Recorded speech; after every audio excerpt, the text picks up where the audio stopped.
Good morning students, welcome in the class 8। जैसे कि आप देख पा रहे हैं, आज हम लोग देखेंगे हमारा विषय इतिहास और नागरिक शास्त्र।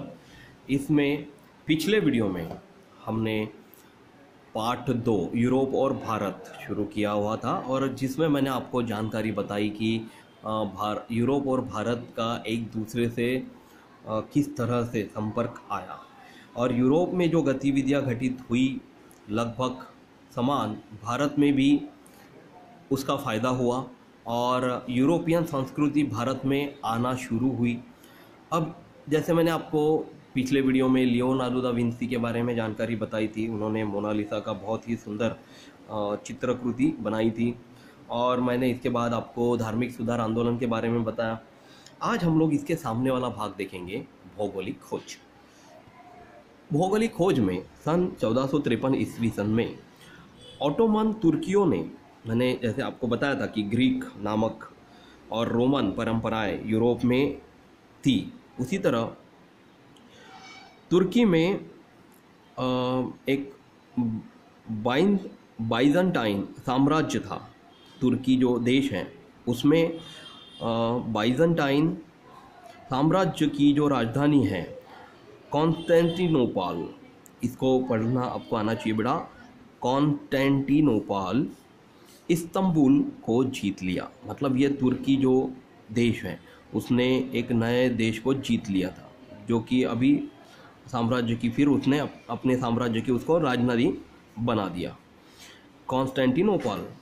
तो इस नगर से अब तुर्की ने ये देश जीत लिया, इस्तंबुल को जीत लिया। अब इस देश से एशिया और यूरोप को जोड़ने वाले मार्ग जाते थे, और तुर्की ने इसे जीत लेने के बाद, वो तो कट्टर दुश्मन थे यूरोपियन लोगों के, उस वजह से उन्होंने क्या किया कि एशिया और यूरोप को जाने वाला जो मार्ग था वो बंद कर दिया।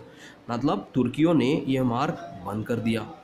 अब बंद कर देने के परिणाम स्वरूप यूरोपीय देशों को एशिया की ओर जाने वाले नए मार्गों की खोज करने की आवश्यकता अनुभव होने लगी। मतलब यूरोपीय देशों का बहुत सारा कार्यभार हमारे एशिया वाले देशों में होता था। एशिया में कौन कौन है? जैसे हमारा भारत देश है, पाकिस्तान है, चीन है, और अफ़गानिस्तान है, और श्रीलंका है, और म्यांमार है, नेपाल है। ये बहुत सारे देश जो हैं वो हमारे यूरोपीय देशों में एशिया में पाए जाते हैं।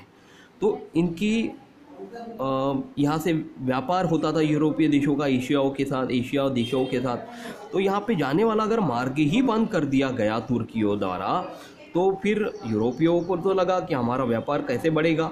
तो उसके लिए उन्होंने नए मार्ग की खोज करना शुरू किया, और खोज करने की आवश्यकता उनको अनुभव होने लगी। इसी से भौगोलिक खोजों का नया युग प्रारंभ हुआ। इससे क्या हुआ कि हमारी जो भौगोलिक खोजें हैं, इनका नया युग कहाँ से प्रारंभ होना चाहिए, ये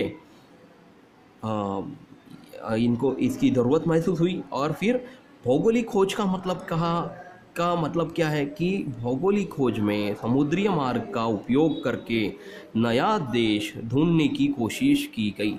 अब ये जो नया देश है हमारा भारत देश है, जो कि यूरोप के संपर्क में था, जो कि रास्ते से या फिर ज़मीन वाले मार्ग से यहाँ पर तो बहुत आसानी से पहुँचा जा सकता था, लेकिन अगर तुर्की ने रास्ता ही बंद कर दिया तो यूरोपीय देश को तो लगा ही कि नए मार्ग की खोज की जाए। तो यहाँ पे भौगोलिक खोज में समुद्री मार्ग से हमारे एशियाई देशों की तरफ इन्होंने बढ़ने की कोशिश की।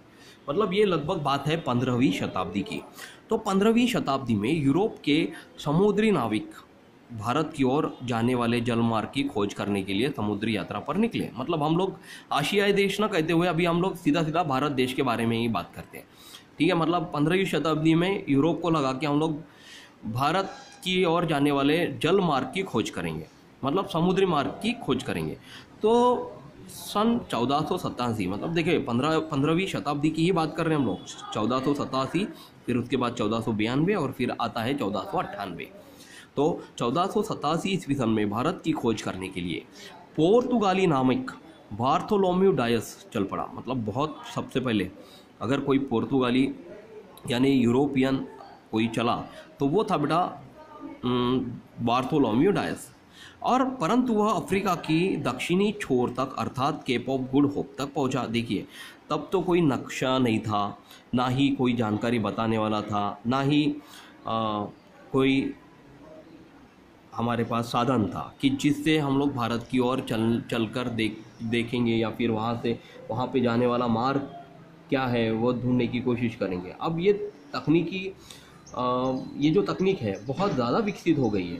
जहाज़ों समुद्र तल पर चलने वाले बहुत सारे जहाज़ों में ये तकनीक होती है कि वो हमें रास्ता बताते हैं और उस रास्ते से हमें कहीं भी जाना संभव हो चुका है। पर तब उस समय में ये सब चीज़ें नहीं थी और उस वजह से अफ्रीका की दक्षिणी छोर तक ये बार्थोलोम्यू डायस पहुंच गया और वो भारत देश की खोज नहीं कर पाया, ये असफल रहा।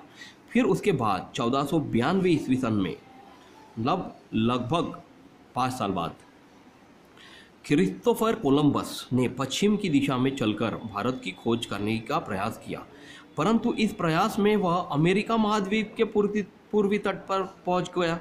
मतलब रशिया से शुरू होने वाले जो लोग हैं वो पहले तो बार्थोलोमस डायस असफल हुए, उसके बाद क्रिस्टोफर कोलंबस जो हैं उन्होंने भी ये भी भारत को खोजने में असफल रहे। उन्होंने कौन सा तट ढूंढ कर निकाला? अमेरिका का महाद्वीप के पूर्वी तट को इन्होंने ढूंढ के निकाला और वहाँ तक वो पहुँच गए। मतलब अभी 2 रास्ते इनको पता चल गए थे, परंतु भारत की खोज नहीं हुई थी। उसके बाद आए हमारे 1498 ईस्वी सन में पुर्तगाली नाविक वास्को द गामा। इनका नाम हमने बहुत पहले से सुना हुआ है क्योंकि वह ऐसे एक अफ्रीकन वो ऐसे पुर्तगाली थे कि जिन्होंने अफ्रीका के दक्षिणी छोर की परिक्रमा कर अफ्रीका के दक्षिण छोर से घूमते हुए परिक्रमा करते हुए वो भारत के पश्चिमी तट पर पहुँचे और सबसे पहले वो कालीकत बंदरगाह में आ पहुँचे थे। हमारे पहले ऐसे पुर्तगाली थे जो हमारे भारत देश में पहुँचे, वो थे बेटा 1488 ईस्वी सन में वास्को द गामा। इनका नाम अभी भी स्वर्ण अक्षरों में भारत के इतिहास में दर्ज है। इनके बारे में हम बहुत सारी जानकारी प्राप्त कर चुके हैं। अब हम लोग इसके बाद चलते हैं बेटा हमारे अगले भाग की तरफ, वो है यूरोप में वैचारिक क्रांति। अब देखिए यूरोप में वैचारिक क्रांति क्या युग पुनर्जागरण युग में ही हुआ, पर यह कैसे हुआ, इसकी ज़रूरत क्यों पड़ी, इसकी ज़रूरत क्यों महसूस हुई, या ये वैचारिक क्रांति के बाद क्या हुआ, ये सब चीज़ें आपको यहाँ पे बताई गई है कि जैसे पुनर्जागरण युग में जो परिवर्तन आए उनके फलस्वरूप यूरोप की यात्रा मध्य युग से आधुनिक युग की ओर प्रारंभ हुई।